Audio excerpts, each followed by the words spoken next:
So someone poses this question to Sayyid Seestani, Hafidhahullah, and this is an istifta. You can go on his website. It's in Arabic, but I'll read it and I'll translate just some excerpts of it. The question that was posed to Sayyid Seestani was, هل يجوز تغيير جنس الإنسان من رجل إلى أنثى?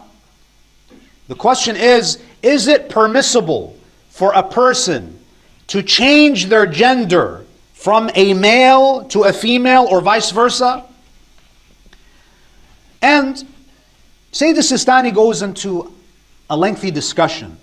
And one of the things that the Sayyid is asked about, he was asked if hormone treatment and surgical procedures actually transition a person from male to female. Because if someone wants to undergo gender reassignment, they give them, testosterone, estrogen, they perform certain surgeries.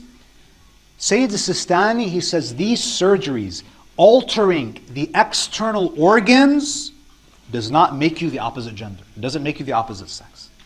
He says, فَهَذَا كُلُّهُ, hormone therapy, gender realignment surgeries, فَهَذَا كُلُّهُ مِمَّا لَا أَثَرَ لَهُ.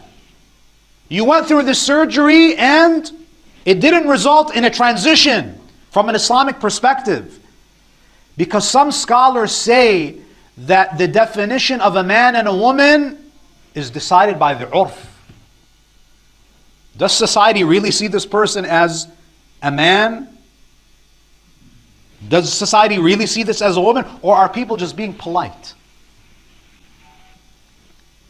So Sayyid says, فَهَذَا, all of this has no effect on the reality of the person's identity.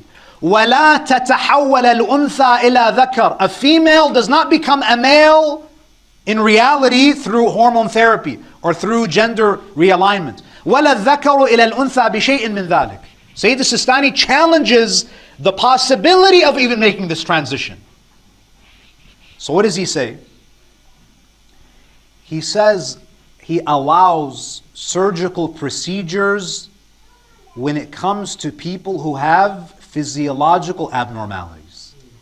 He says if there is some ambiguity, if someone, for example, has both organs and one of them is seen as dominant, he says you can do a surgery that brings out the more dominant. So this is not gender realignment. Sayyid Seestani is basically saying you're allowed to do a surgery to remove ambiguity if there is a physiological abnormality. And then he says, وَأَمَّا مَنْ يُعَانِي مِنْ اضْطِرَابٍ نَفْسِي. As for those who suffer from a psychological condition, فِي هَوِيَّتِهِ الْجِنْسِيَّةِ, they have a gender crisis, identity crisis. It's psychological. This is someone who is biologically male, biologically female. There's nothing physiologically wrong with them. He says, someone who doesn't have any physiological abnormality, فَلَا يَجُوزُ لَهُ بَتَاتًا أن يقوم بتغيير مظهره الجنسي الخارجي إلى مظهر الجنس الآخر.